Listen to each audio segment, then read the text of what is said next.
స్వాగతం. బాగున్నారండి? అందరూ బాగుండాలి, అందులో మేము ఉండాలి. ఈవేళ మంచి రెసిపీ చేసుకుందాం. చూడండి, బెల్లపు తాలికలు అంటారు వీటిని. బెల్లపు తాలికలకి ఏమేమి కావాలో చెప్తాను రండి. ఇదిగోండి వరిపిండి, ఇది బియ్యం పిండి అండి. బియ్యం శుభ్రంగా కడిగి ఎండలో పోసుకున్న ఆడించుకున్న బియ్యం పిండి. దానికి కావాల్సిన కొబ్బరికాయ, కేజీ, అరకిలో బెల్లం, రాళ్ళుప్పు, యాలక్కాయలు. ఈ లోటా పిండికి 2 లోటాలు వాటర్ పోసుకుని మనం ఆ బాయిల్ చేసిన వాటర్లో ఈ కళ్ళుప్పు వేయాలి. వేసేసి మనం ఇది పిండి ఉక్కబెట్టుకుందాం. ఇది కొబ్బరికూర చిన్ని పీసెస్ కోసుకుందాం. ఇవన్నీ బెల్లపు తాలికలు చేస్తాను, ఎలా ఉక్క పెడతానో చూపిస్తాను రండి.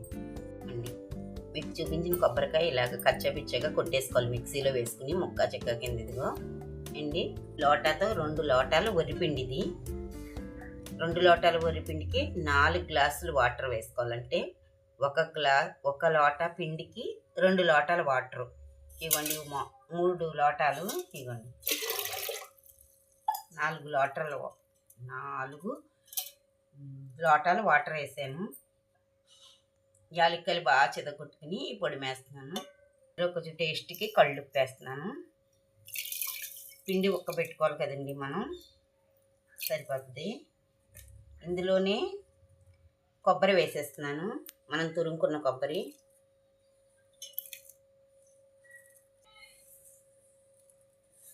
ఇలా మొత్తం వేసేసుకుని ఇప్పుడు ఇది మనం స్టవ్ వెలిగించి స్టవ్ మీద పెడదాము.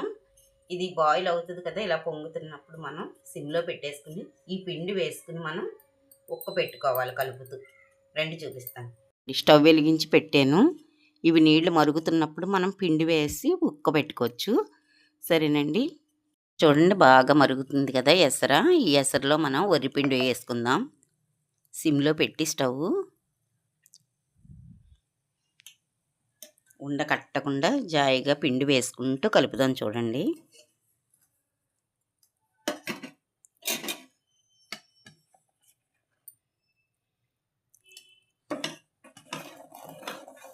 పిండి ఇలా చక్కగా ఉక్కబెట్టేసుకోవాలండి. పిండి బాగా ఇలా ఉక్కబెట్టుకుని మనం ఇలా ఒక ప్లేట్లో వేసుకుని ఒక చల్లారేక తాలికలు చేద్దాం. ఇక చూడండి ఎలా బాగా ఉక్కిపోయిందో. చక్కగా ఇలా ఉక్కబెట్టేసుకోవాలి పిండి. చూసారా, ఇలా ఉక్కిపోయాక కొంత చల్లారేక, బాగా వేడిగా ఉంది, చల్లారేక తాలికలు చేద్దామండి. చితకొట్టి ఒక గ్లాస్ వాటర్ పోసి స్టవ్ మీద పెట్టాను.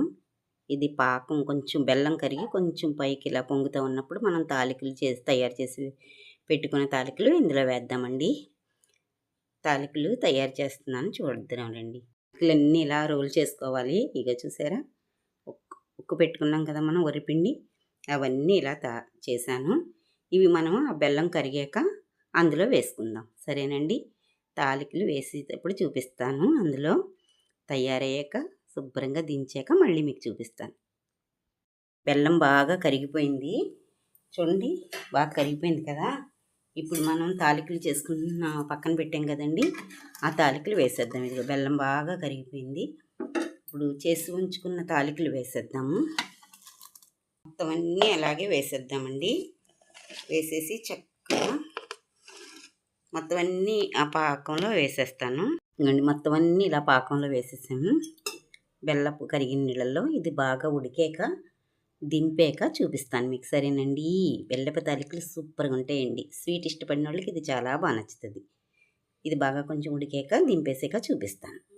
ఇదిగో చూడండి, బెల్లపు తాలికలు అయిపోయినాయి, దించేసాము.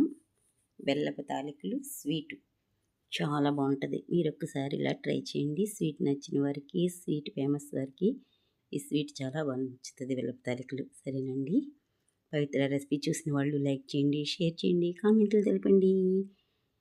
సరేనండి, వీడియో చూసిన వారందరూ లైక్ చేయండి ప్లీజ్. మళ్ళీ ఇంకో కొత్త రెసిపీలో కలుద్దామండి. బై.